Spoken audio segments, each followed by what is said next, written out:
Namaste, greetings and blessings, and welcome to the Center for Spiritually Integrated Arts. This is our Sunday message, and I am Reverend Dr. Raymond Anderson, the founder and spiritual director of this center. And I invite you to watch not only this Sunday message, but any of our archived messages. I invite you to join any classes or events that we have going on. I invite you to reach out and email if you have any questions. Questions about this community, questions about me, questions about what we do, or questions about this science of mind and spirit, liberation theology that we practice and teach. And if by chance you find yourself seeking beloved community with other like-minded beings, even if you already belong, are a member of another community, church, or center, you are more than free to have multiple affiliations wherever you are fed and find community.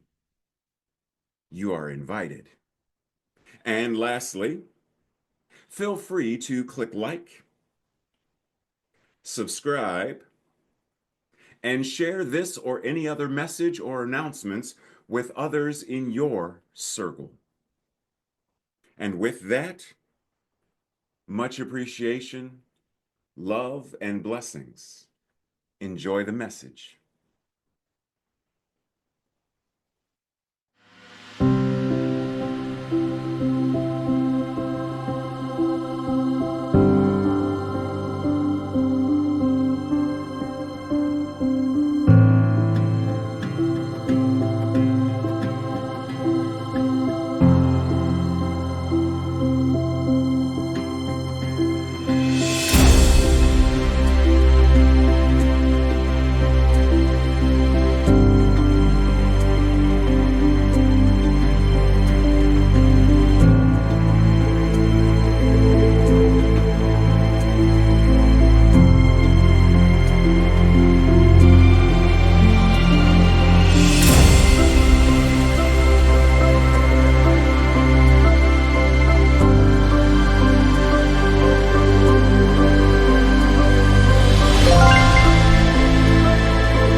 Namaste and greetings.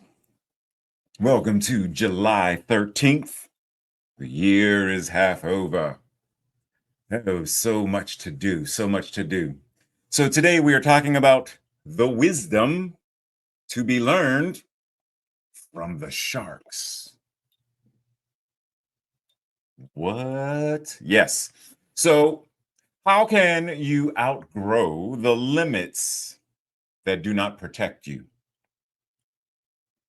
How can you unlearn the stories that keep you from being who you truly are? How can you consciously create and embody the most authentic and empowered you that you can? This week, that's precisely what we're talking about. Taking the point that Dr. Holmes teaches that we should celebrate our unique existence. No matter what others think, no matter what others say, doesn't matter. How do you celebrate you? How do you honor you? How do you bask in your divine glory? So, we will explore a few of the various perceptions that are held about us, by us, about others, and by others about us. We get so twisted and enmeshed in the stories we tell ourselves about ourselves, the stories we tell ourselves about others, the stories we tell others about us, the stories that others tell others about others who are others, are so much. Breathe. So, regardless of all of it, how do we anchor in and become better stewards of our own story? See, there's always going to be a story. How do we better steward, better craft, better embody the truest version of our actual divine story? How do we embody the truest version of ourselves moment by moment? Because it's ever moving. How do we embody this divine incarnation that God is as us? How do we live, move, and have our beingness as that? So Dr. Holmes says this, which I'm going to just jump straight into the remix, but you may remember. Actually, no, let's go ahead. We'll review it. You exist so that divine feeling, fire, imagination, and creativity may be expressed through you. The Spirit comes to you with a new and fresh creativity. You need not ask what others have done or how they have done it. Be yourself and express life as you find it. Never imitate. Remix. You are all that you are as an expression of that divine feeling, fire, inspiration, passion, imagination, and creativity. That it may be expressed through you in life affirming ways per your choosing.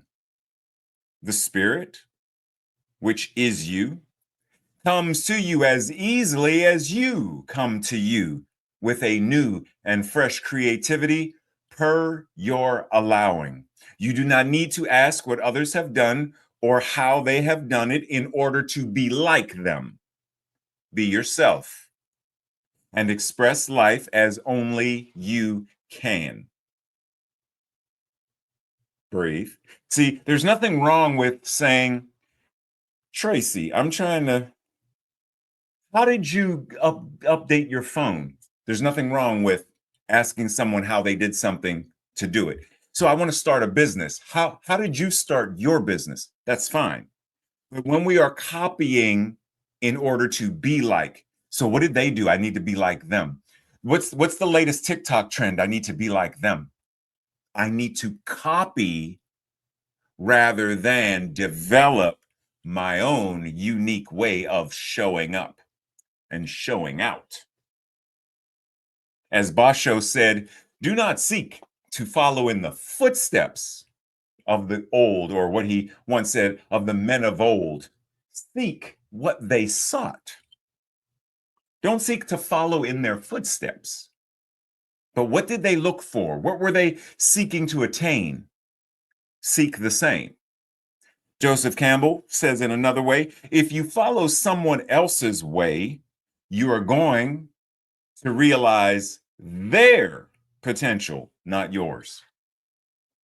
You are trying to copy their potential. You're not going to live up to your potential.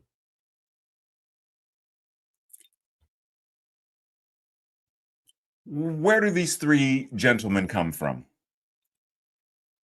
You recognize them? They represent the Lollipop Guild. Imagine if Dorothy, upon landing, was initiated into the Lollipop Guild and stayed. What would the story have been? Imagine that when the mayor of Munchkin Village came out and she stayed. She stayed as a citizen of Munchkinland. Would she have met her travelers, her fellow travelers? Would she have reached the end where Galinda told her about click your heels and you had the power all? There would have been no hero's journey for her. We need not try to fit in. We need not try to mimic. Our task is to be the truest, most authentic version of ourselves as we can. Breathe. Dr. Holmes says the wick of your individual life runs deep into the oil of your pure being. There is but one life, and that life is your life now. No matter what confusion appears at the surface of your life, there is always a place of calm at the center of your being. No matter how turbulent the waves may be on the ocean of your experience, beneath there is a changeless peace. Your being is submerged but not lost in the infinite. Our invitation is, how do we navigate the turbulent waters while being deeply anchored and grounded in principle and that state of being which is calm, while also realizing that because we are what it is, there's an infinite reservoir of it. For example, when you go to the kitchen sink and turn the faucet on, or in the bathroom or wherever the faucet may be, and you turn it on, do you turn it on expecting nothing to come out? Or do you turn it on expecting water to gush? When you turn it to hot, do you expect it to stay cold? Or do you expect it to be hot or become hot? Imagine for a moment that you flicked it on and bloop, bloop, just one drip came out. What would you do? You would immediately recognize that there is something that, okay, what's going on? Something is not connected, something is blocking, something is obstructing, something is not as it should be. Same thing with a lamp. When you flick it, pull it, twist it, you have full expectation that the light will come on. Why? Because you know the lamp is plugged in. Yes, but you also know that because it's plugged in, there's electricity running through the wire. Yes, but where's the electricity coming from? There are traces back to a generator somewhere where the electricity is generated and it trapped. Full expectation. So why do we have this expectation of infinite flow, infinite water, infinite electricity, infinite light, whatever that may be? as it pertains to these external things. But when it comes to the divine influx of inspiration, creativity, love, joy, happiness, health, and well-being, why do we live our lives as if the well has run dry? When we breathe, do we not expect there to be plentiful air to be inhaled? We don't hoard the breath.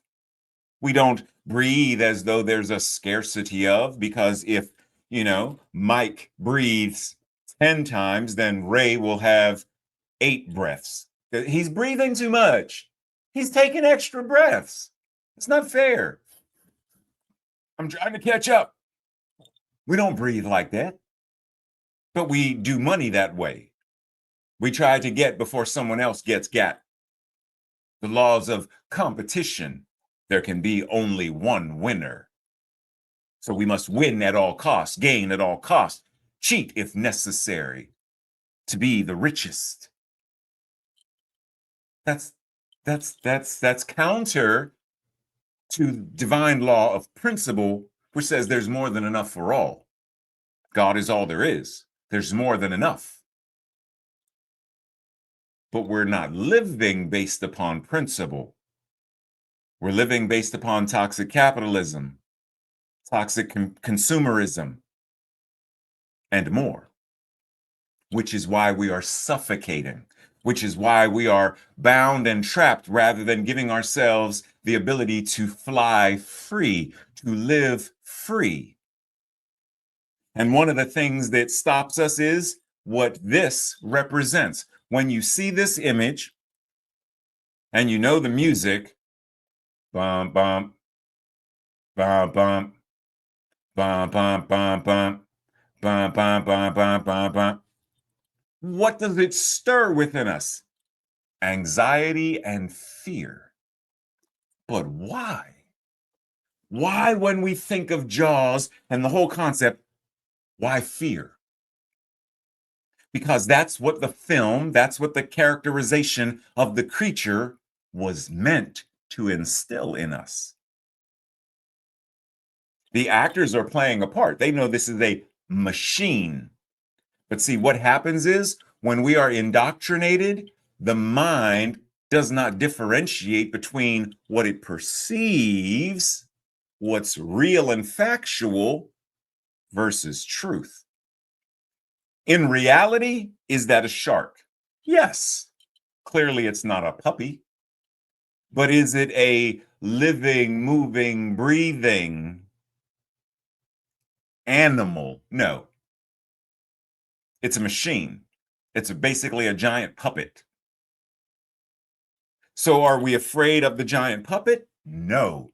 But the giant puppet represents an idea, and that idea in our head is where the fear comes in. Because then it's well, what if? So we are indoctrinated to fear certain things. Fear, not enoughness. I gotta have, because what if I run out of? There are some billionaires on the face of this planet who have enough money that they could spend $1 million every hour and live out the rest of their lives and still not reach the very end of the last penny. That's more than enough. They have more than enough. It has been done by several economists and financial experts who looked at the top wealthiest people in the United States of America and said, if they simply paid the taxes that they should pay based upon their tax bracket, no loopholes, pay what everybody else has to pay based upon, then pay what, just that would end poverty in the United States of America. But we don't operate that way. We operate based upon fear. They hoard cash because they're afraid. They're afraid of not having enough, of not living a certain lifestyle, of not having prestige that comes with wealth, and more. Fear drives a lot of what is wrong quote unquote, with how we live, move, and have our beingness on planet Earth today.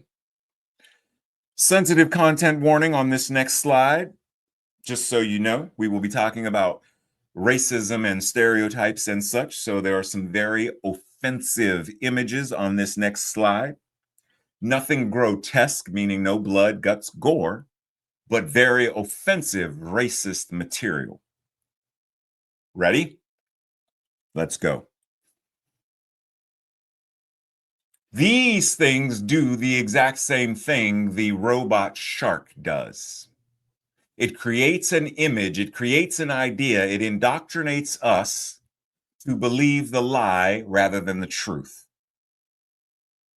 And so then we live based upon the stereotyped ideas of, oh, that's what Japanese people are. That's what they do. Oh, that's what Jews are. That's what they do. Oh, that's how Black people.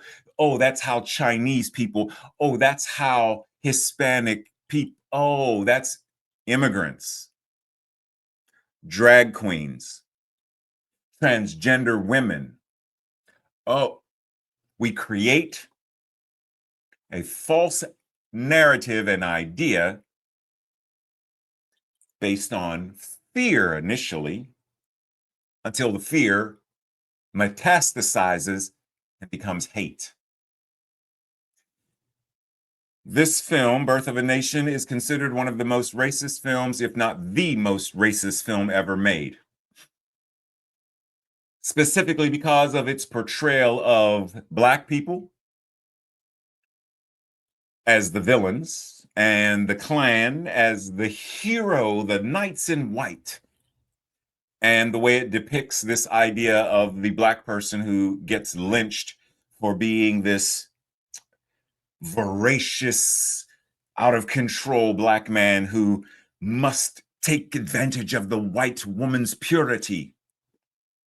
And it is this idea that continues to be perpetuated in many overt and covert ways. Now, why do I mention any of this?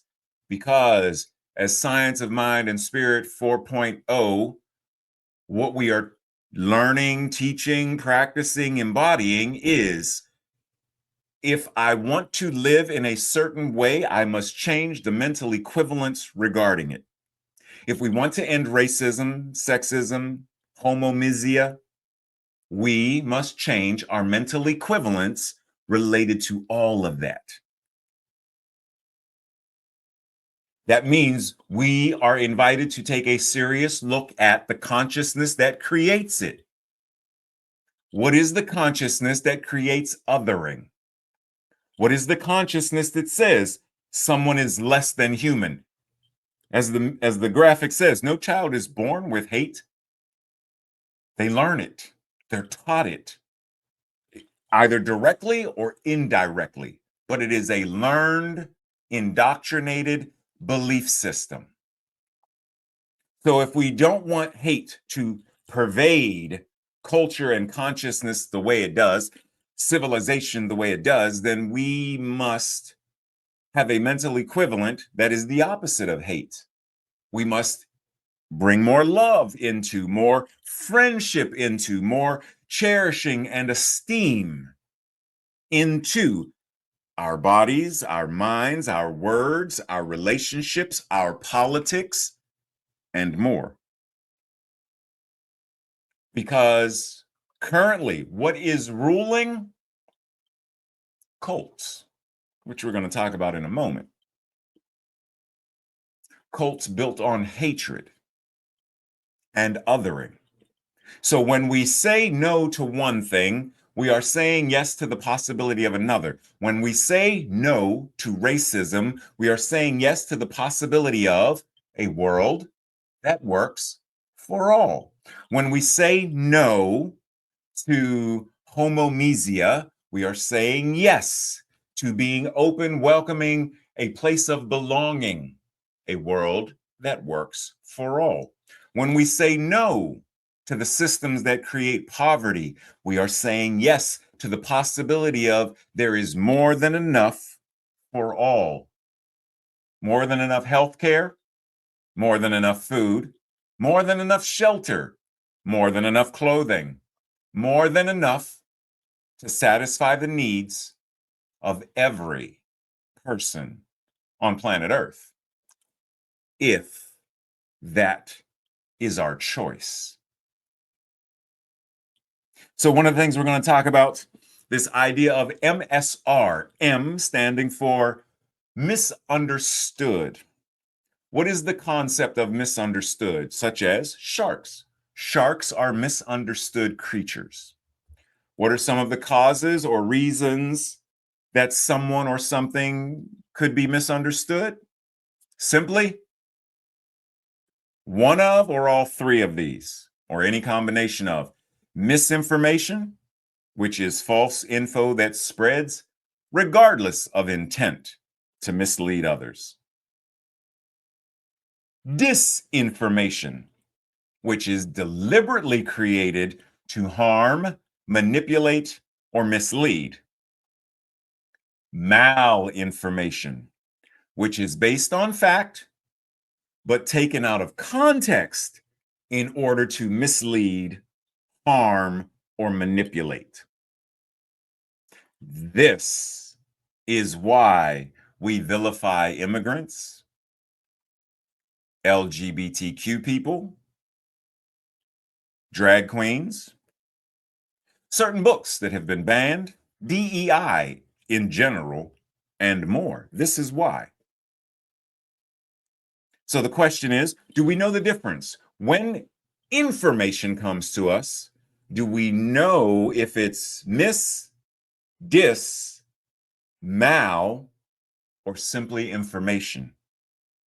Do we know the difference? Are we able to discern the difference? Breathe. As Alexis Pauline Gums offers us, you're welcome.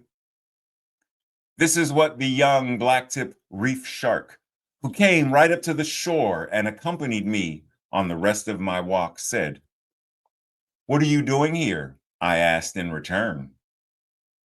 Everyone knows I'm writing about marine animals, not sharks. And is this even part of your range? She took a deep breath underwater. I was jealous. Maybe I do need gills, I thought, but I didn't say. First of all, she said, that's no way to greet a requiem shark. Do you know who my cousins are? Good point. Tiger shark and them some of the baddest. But by how she rolled her eyes, I could tell she wasn't exactly making a threat. Was I making the wrong assumption? Much respect, I said at last. What was that? The surf is loud. You know my ears are embedded. Much respect, I repeated. Much respect, shark of live birth who breathes underwater, born whole in yourself in the color of sand, guardian of the reef with your beautiful black edges, breaching brown genius, brave, even among sharks. That you show yourself ever is a gift to the sky. That you showed yourself to me is more than can be expected. I am at your service. I am in your debt. What can I offer? Okay, that's more like it. May you please soon outgrow those limits that do nothing to protect you. May you please soon outgrow those limits of consciousness, those limiting beliefs, the limiting theology, the limiting paradigms of relationships and concepts that you think save you and protect you, but they don't. May you please soon outgrow them. Breathe. If others tell us something, we make assumptions.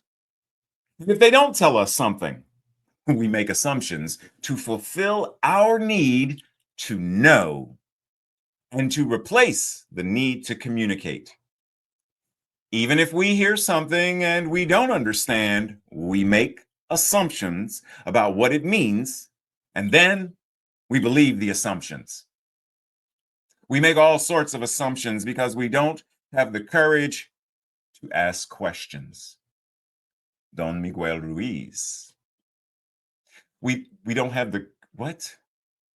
So what are some of the assumptions that we are making at any given moment rather than asking questions? Do we make assumptions about people of another skin color, ethnicity, another native language? Do we make assumptions? For example, have you ever been to the store and you heard someone speaking whatever language it was and assumed that they must not speak English for whatever reason? That was the idea that popped into the mind.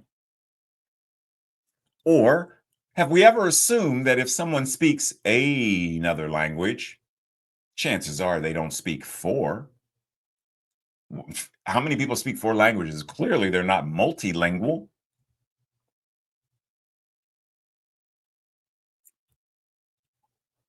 Why don't we simply ask rather than assume? And granted, in that setting, situation that I just gave an example of, we're not going to walk up to, excuse me, do you speak English? That's inappropriate. We know this. Simply pointing out the assumptions we kind of make. But in our regular relationships, when someone says something, rather than assume, why not ask? We assume someone must be mad at us rather than, are you upset with me? We assume rather than ask. Why? Could it be that we are afraid of the actual answer? Do we realize that part of why we don't do that is part of why, like this question says, why do people join cults? Well, they don't. That's the thing. People don't join cults. People make assumptions about the group that they are joining or the group that makes them feel like they belong. They are making assumptions, and the assumptions lead to danger. Because rather than asking legitimate questions, it is mis, and malinformation that is flooding their consciousness. Misinformation, disinformation, and malinformation that is governing their consciousness. This is the reason why it is useless to attempt to reason a person out of a thing when they were never reasoned into it.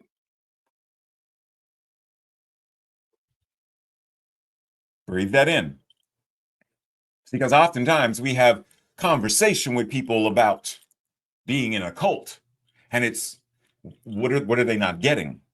It wasn't reason that got them into believing whatever it is the cult taught them or indoctrinated them into. So I'm confused. Pause. Oftentimes people come to me and they say that to refer to certain individuals and groups as a cult is judgment. I understand the concept. However, what do you see on your screen at present? There's an X-ray, an MRI, right? The heart, like you see various things. And each of them are showing a variety of, we'll say, brokenness, blockages, illness, disease, injury, right? Even when a physician, when they're looking at, right, they're noticing, oh, this is broken. Oh, this is due to the injury to the head. This is what that is. So are they judging? Are they judging or are they simply stating a fact? The information before me says this part of the bone, the ulna, the radius, the femur, the clavicle is broken. That's not a judgment. It's a fact. It's information. Be aware that there is a line between, right, when we are judging in a non-life affirming way and when we are judging in a life affirming way. Life affirming judgments based on information, based on fact, based on truth, move us into the space of living life the way we desire and deserve to live. Non-life affirming creates enemies and villains, bad guys, etc. It's when we quantify someone's inherent value or worth as a person because we refuse to identify them as an incarnation of God, or we don't even know to do so. So when fat phobia, which it's not a fear, nobody's afraid of, it's misia. People, there's a level of disgust. Look at how fat that person. It's disgust. Fat phobia is the term that's often used. People make assumptions, and then they'll say, well, if she just quit eating so much, you realize that there are many people who are obese who in essence are starving themselves because of such judgments. Do we realize that the reason many of them eat to that degree is because of some trauma that is unhealed and unresolved? And when we continue to judge and criticize them, we continue to add to the trauma that continues. Vicious cycle rather than compassion, understanding. Seek information, not misinformation. Seek information, not disinformation. Seek information, not malinformation. Seek to know the person, not the condition. Then we are moving into a greater level of healing. Do not try to apply reason and logic to the unreasonable and illogical. So if that's not like, how do we deprogram people if we're not using reason and logic? What do we use? Simply, we use life, the truth, love, wisdom, intuition. We use the sacred. We use spiritual principles. We use Science of Mind and Spirit 4.0. We connect with people at the level of relationship and consciousness. And through the power of our love, we understand them in a way that is absent of othering them. We accept them as they are. We have honest conversation, courageous conversation. There's nothing that needs to be avoided.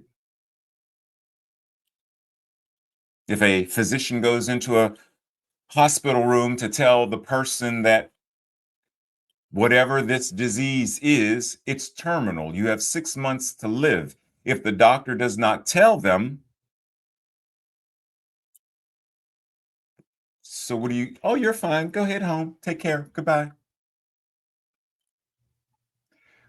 We address what is based upon what is, and then we navigate it accordingly. That's how we heal. I got a paper cut. I burned myself on the stove. Address it for what it is. It's a burn. Address the burn. Oh, it's a cut. Address the cut. Oh, this is a cut that's far deeper than a band-aid, than stitches. Address it for what it is how we heal. You don't put a band-aid on a broken arm expecting it to heal. You have to address it the way it is for what it is, navigate it accordingly, and then healing occurs. I hold clarity as a key intention. I aim for specificity of language, action, communication, desire, intention, and commitment. The clearer I can be in all of these, the less likely I am to contribute to any non-life affirming chaos.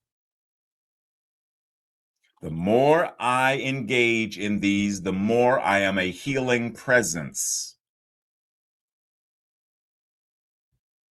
Breathe. And one of the things that goes into this is the art of storytelling. The funny thing is, many of us perceive movies, actors, directors, and whatnot, we perceive it as though it's somehow different. Now, while the medium of film, television is different than stage, the essence is the same. And the essence of that is the same as us. That's why Shakespeare said, all the world is a stage and we are the actors, we are the players. So ask yourself, who is directing, who is producing, and who is starring in your life? On the stage of your life, who are the co-stars? Who is producing, directing? Because whether it's an actual stage or the stage of life, trust and believe, protagonist, antagonist, they exist.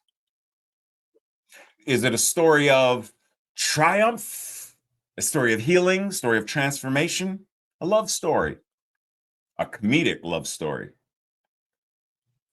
a horror film? And if it's whatever, who wrote it that way? And can we rewrite, redirect, re-edit in order for it to be a different story, a more life-affirming story? Breathe. MSR. The S stands for surround yourself with loving community. In essence, the beloved community. We are all tied to a lineage of love that has existed since time immemorial. Even if we haven't had a direct experience of that love, we know that it exists and has made an indelible imprint on our souls. It's remarkable to think that the entire span of human life exists within each one of us, going all the way back to the hands of the Creator. In our bodies, we carry the blood of our ancestors and the seeds of the future generations. We are all a living conduit to all life. When we contemplate the vastness of the interwoven network that we are tied to, our individual threads of life seem far less fragile. We are strengthened by who we come from and inspired by those who will follow. We get to choose. Beloved community is formed not by eradication of difference, but by its affirmation, by its celebration, by each of us claiming the identities and the cultural legacies that shape who we are and how we live, move, and have our beingness in the world. So when we recognize that the shark gets a bad rap, because if we look at it, what do you see when you look at the shark? What do you feel and why? Is it because there are a great many stories and whatnot that have made the shark out to be a voracious animal that simply devours? It can't be trusted. Okay, so we've given it a bad rap. Who has given you a bad rap? Who do you give a bad rap to? And why does anyone give anyone a bad rap? We have given a bad rap to the drag queens, to transgender women specifically, to Black people, people of color, First Peoples, immigrants. We've given a bad rap to a great many people, including, because there is a difference, once again, remember, there is a difference between life affirming and non life affirming. Even giving a bad rap to a Nazi, if it's done in a non life affirming manner, what good does it do? So, being clear, what does it mean to give a bad rap? A bad reputation, a bad name, a bad story. Misinformation, malinformation, Are those the three balls we're juggling? Miss, dis, and mal? So maybe it's time to start telling a more honest story. Either we judge righteously or unrighteously, meaning it's either life affirming or non life affirming. Racism, homomisia, transmisia, etc., are all a result of unrighteous judgments caused by a level of hate, fear, and ignorance. And if we are going to create a world that works for all, we must learn to practice, learn to engage in righteous judgment as often as we can. What do we need to remember that will push back against the forgetting encouraged by consumer culture and linear time? What can we remember that will surround us in oceans of history and potential? And how? So let's ask, how does consumer culture and linear time create such things as non-life affirming judgments? When we think of representation matters, how long did it take for there to be band-aids that were truly flesh colored for people who were darker brown or other shades? That's consumer culture. It's targeted towards a select group, forget the others. In the same way that this study, which has been done many times, children were asked which doll, the black one or the white one, was the one that they preferred. By and large, the white one. Which one was prettier? The white one. Which one was smarter? The white one. Which one was more someone you would be a friend to? The white one, etc., etc. How does a black child see the black baby doll as the ugly one? Because they have internalized the story. They know that the black baby doll has a bad rap.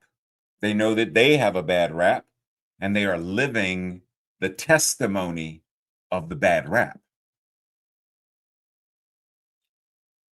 Implicit and explicit biases, confirmation biases. We are invited to get to the facts of our beliefs, the core of our consciousness, so that we can effectively and adequately heal. I invite, if you haven't done this before, I invite you to go to this Harvard website and pick any of the tests that they offer where you can see if you have some form of bias regarding age, regarding gender, regarding weight, etc. It is a fascinating and very illuminating thing to go through, especially when you can identify that, for example, the first time I did it, I, as a Black man, had at that time a bias towards Black men where I saw them as dangerous. Took a great series of work for me to address that directly and change it. Same thing regarding many of these others. We cannot change what we do not know. This is an opportunity to know ourselves deeper and then to change it. Because as Dr. Holmes says, we cannot only embrace ourselves. We cannot only embrace those like us. We cannot only be friends with the white people like us, or the Black people like us, or the Asians like us, the straight people like us. Somehow our arms must find themselves around the shoulders of all of humanity. We cannot worship a God who belongs to us alone. Only as we enter into a feeling of the essence that diffuses itself everywhere, then at last we can look upon one another and say, Namaste. That which God is as me sees itself as you. And I bow. God bows to itself. God loves itself in the form of you. Many years ago when Facebook first started, or somewhere near about there, there was this funny meme that would go around where it'd say, "This is what my friends think I do. This is what my mom thinks I do," etc. And it was just funny to do this. And it was like, oh, that's hilarious. So ask yourself, what's the difference? What is the difference between what a parent thinks you do versus what your friends think you do? What you think you do versus what you actually do, right? Like as a minister, what do my friends think I do as a minister? If my mom or dad were still alive, or when they were alive, like what did they think I does as a minister? My boss, when I had a boss, as a public school teacher or whatever, like what did they think I? Because it's fascinating to think about the way we buy into the stories. So back to MSR, the R being, oh, no guesses? I mean, even with the still no, okay, fine. The R being radically love yourself. Radically love yourself because you know that you are a divine incarnation of spirit.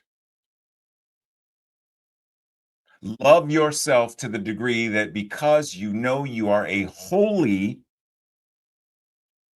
divine expression that is worthy of being honored and celebrated, love yourself that much. Yeah, I know sometimes it can be breathe, breathe.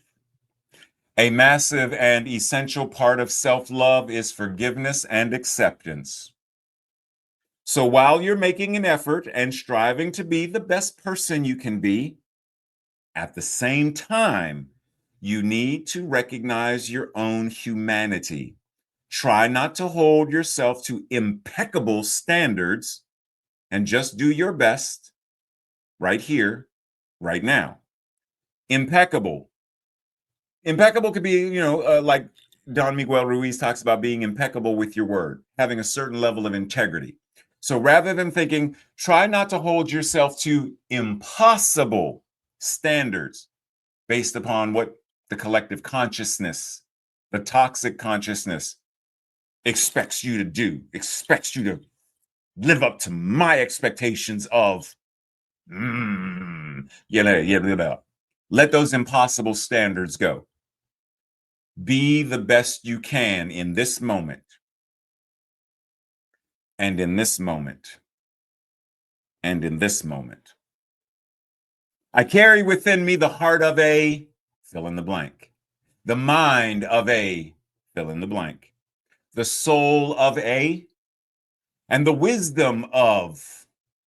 And these show up in my life as I and breathe. So, my guppies, remember today's 3 key points. Seek clarity to avoid misunderstandings and judgments. Surround yourself with loving people in a supportive community. We do not heal in isolation. We heal in community. Radically love yourself. Your ability to love yourself is directly proportionate to your ability to truly love another. Breathe. The Science of Mind and Spirit 4.0 offers us a path, practice, and way of living that brings clarity, connection, caring, and compassion to our lives as individuals, all of our relationships, and to the world.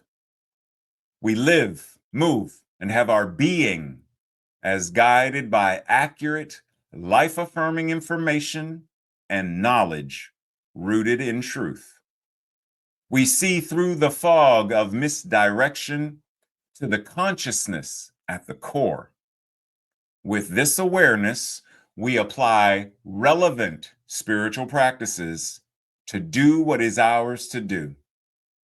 By having and using understanding, being surrounded in and by loving, supportive community, and showing ourselves and others radical love, we, the beloved community, heal the world. This week's affirmation, our declaration, I will say it first, and if it resonates with you, I invite you to say it the second time with me. Breathing deeply, I delight in being exactly who I am and the clarity, community, and compassion I live.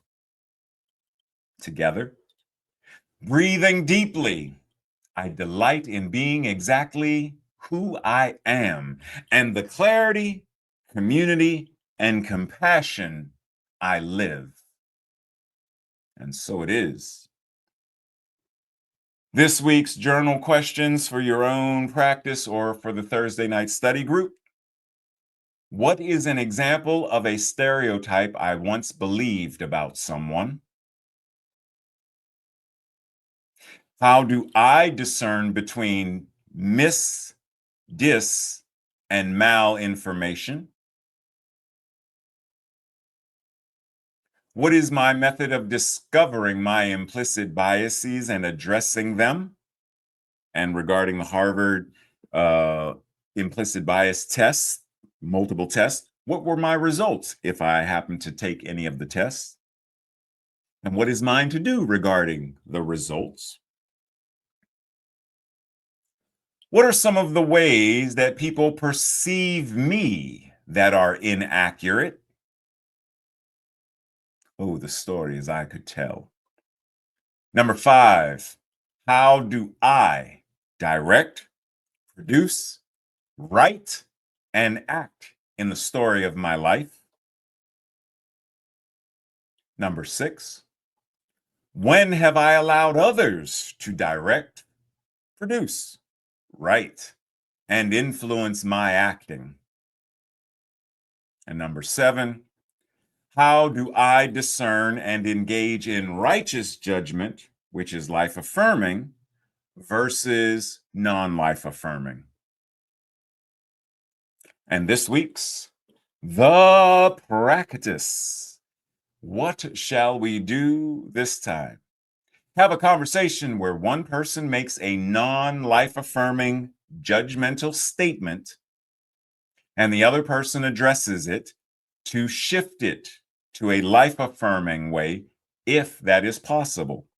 So, for example, someone makes a racist comment. You know how those people are. Someone makes a comment about someone's size. I don't understand why, fill in the blank. How do we take their non life affirming judgmental statement, flip it, shift it, alchemize it, do whatever we need to do if it's possible? Sometimes it just needs to be shut down. But sometimes we can take it, morph it, and present it back to them in a way. Remember, we don't have to reason with the unreasonable. We use spiritual principles and the methods and techniques of honest communication to disarm, clear the fog, reintroduce a new paradigm of thought, which gives them the opportunity to heal and transform. Breathe as we enter into that space of prayer where we recognize the truth, the whole truth, and only that which is true about ourselves. Because what is true about us is true about God, and vice versa. As both Dr. Holmes and Melinda Kramer say or have said, whatever is true about God, whatever is true about spirit, because it is all there is, whatever is true of it must be true of you, must be true of us. There is only one, and what is true of it must be true of all of it. So we anchor into the truth of our being, infinite wisdom, harmony, balance, sacred, service, love, joy, happiness, laughter, health and well-being, and more and more. We anchor into that truth because that is the truth of us, all of us, even those whom we may not necessarily like as people because of their personality. It's still true of and about them. God is all there is. So what is true of God is true of the Klansman. How do we see through the fog of their consciousness, the cult of, and offer healing? How do we anchor in the truth so powerfully that that truth is what ripples out and changes their consciousness the same way that consciousness was implanted in the first place? There becomes an osmosis of the divine, engulfing the planet and beyond, to such a degree that when anyone drinks water, healing of their body, mind, soul, their consciousness. That any time someone takes a breath, healing of their body, mind, and consciousness. Anytime someone sits down to eat a meal, healing occurs of their body, mind, consciousness. That's the anchoring of truth that I am referring to. That we are so profoundly anchored in it, as it, that our mere presence in the world radiates in the same way that our physical body gives off heat. The friction gives off warmth in the same way that that biologically happens as a system of, the same way that when I speak, vibration and sound, the same way love comes off like the heat. Peace and harmony come out like the vibration. Beauty and grace like the brown of my skin. Simply is what is. So that when any of us walk into a building, peace has entered the space. Any conversation, clarity has entered the conversation. Radical love has entered the room. The beloved community is right where we are. And because that is the truth, because that's who and what we are embodying and how we are choosing to show up, a world that works for all already exists in the mind that is God. That means it already exists for us, in us, and as us. It's already done. Just like Michelangelo, the sculpture is already done before he ever picked up hammer and chisel. He already saw it. He already knew it.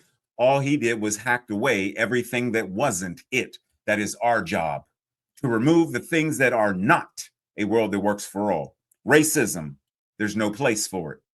Sexism, there's no place for it. We remove that which is not the truth of a world that works for all. Healing, oneness, belonging, love. That's who we are. That's what we are. That's what we demonstrate. It's what we bring. And knowing that it's already here and we are simply constructing that which already is, stepping into what already is, speaking what already is, the amen is already in motion. We are it. Breathe. And so it is. And so it is. Blessings, everyone. As always, love and appreciation. See you during the week or right here next Sunday.